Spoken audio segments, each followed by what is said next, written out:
Anong ma-advice mo sa mga magsisimula pa lang, yung pinaka-advice mo, yung nagsimula ka na hindi mo narinig, tapos along the way natutunan mo na lang?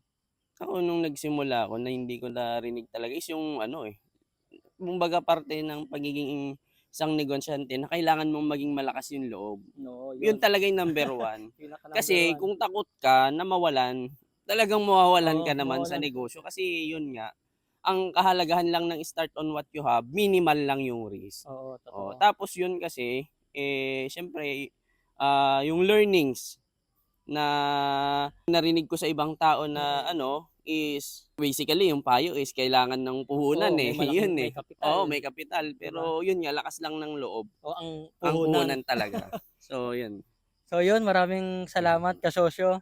So enjoy natin yung araw natin dahil yes, malalim-lalim pa 'to, mahaba-haba 'tong araw natin. dami pa nating matututunan sa loob Oo, kasi mga OG nandun. Imagine, oo, 10 years bago ako na-figure out na ang dami ko palang maling ginagawa, na oo. dito ko lang na Tutunan, 'di ba? narinig, Oo, natutunan, narinig. oo. So yun, maraming salamat kasosyo. Thank you, ba-bye kasosyo.